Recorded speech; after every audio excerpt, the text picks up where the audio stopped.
Mrkva je kultura koja se gaji na otvorenom polju. Tek u novije vrijeme širi se proizvodnja mrkve u zaštićenom prostoru, prvenstveno u plastenicima i toplim lejama. Na otvorenom polju pretežno je zastupljen baštenski način proizvodnje. Mrkva uspijeva u rahloj zemlji fine ujednačene teksture, bez kamenčića ili tvrdih grumena. Najbolje ih je uzgajati na laganom i pjeskovitom tlu. Zemlja prije sjetve mora biti pomno pripremljena. Prekopajte tlo i pograbite sve kamenčiće, a uklonite i korove. Mrkvi treba dosta vremena da proklija, pa korovi mogu vrlo brzo zauzeti gredicu. Zbog toga mrkvu prati glas neuredne povrtne kulture. Teško je iščupati korove, a da ne iščupate korijenje mrkve. Rješenje za taj problem je lažno sijanje. Naime, potrebno je pripremiti tlo kao da ćete u njega posijati sjeme mrkve, ali nemojte to učiniti. Pričekajte da padne kiša i da se pojave korovi. Čim se zemlja osuši, iščupajte mladi korov. Nekoliko dana kasnije, kad se zemlja osuši, ponovite isti postupak i nakon toga uistinu posijte sjeme mrkve. Mrkva može razviti dug vretenast korijen, ovisno o sorti, pa tlo mora biti tako da korijen može rasti ravno prema dole. Ne pripremite li ga dobro, dobit ćete račvaste ili drukčije izobličene mrkve.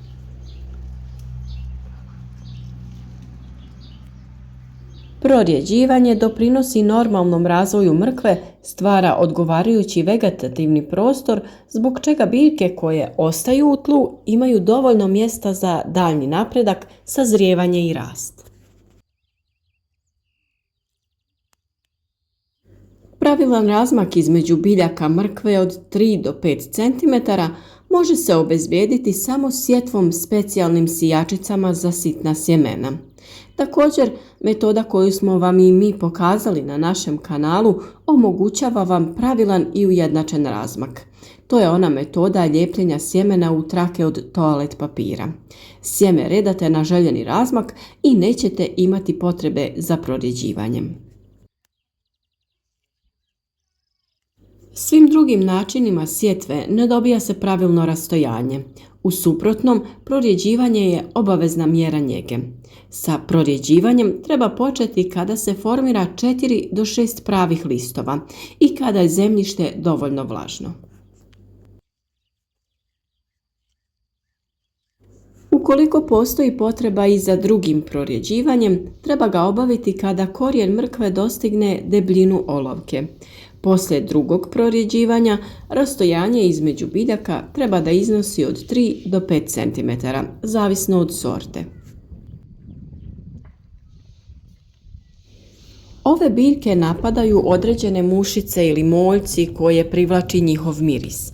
Sadnja naizmjeničnih redova mrkve i luka ili poriluka dezorijentirati će i obeshrabriti nametnike. A već smo pričali o dobrim i lošim susjedima u vrtu, pa pogledajte i taj video na našem kanalu. Mrkva inače štiti luk od lukove muhe, a luk štiti mrkvu od mrkvine muhe.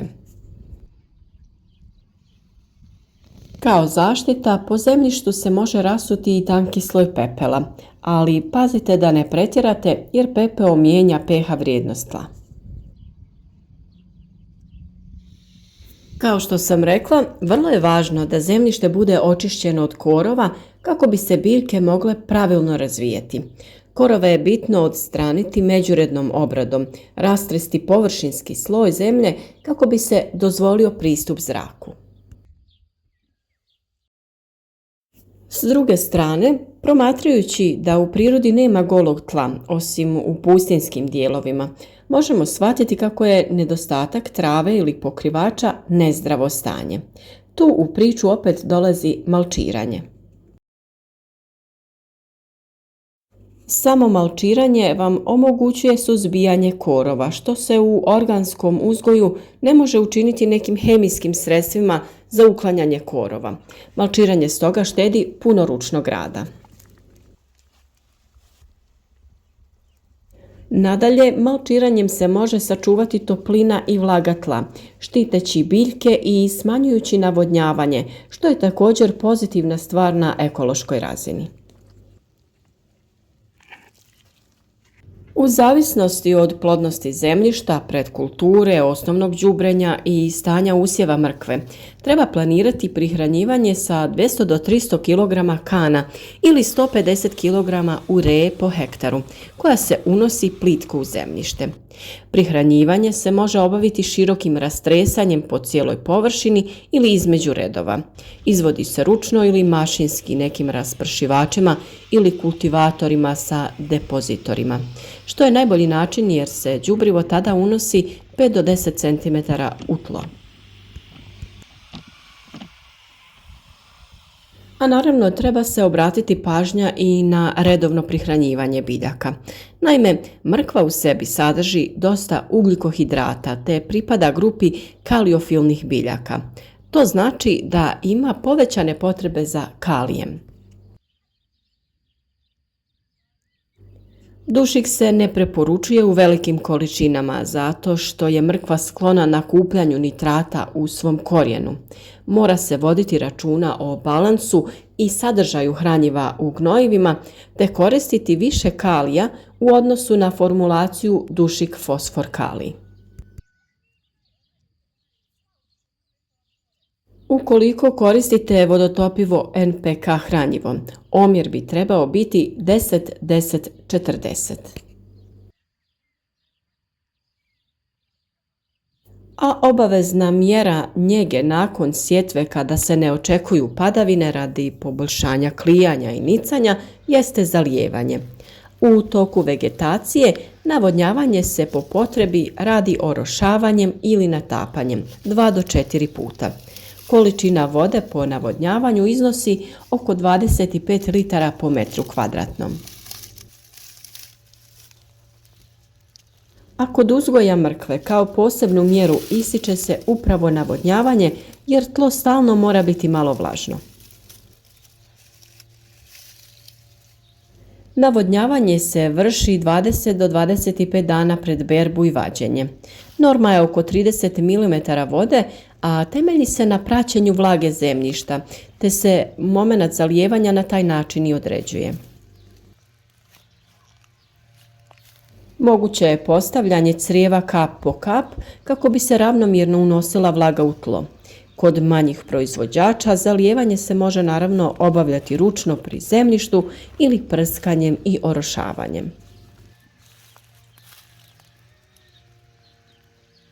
U svakom slučaju zalijevanje je potrebno obavljati rano ujutro ili kasno predvečer. Jedino što ne smijete dozvoliti je da vas mrkva prevari. Iznad tla ona ima velike vratove koji mnogo obećavaju, ali kada dođe vrijeme da ih izvadite iz tla, dočeka vas neugodno iznenađenje. Korijen je prestao rasti već nakon nekoliko centimetara i iza toga slijedi novo vretenasto korijenje koje se račva.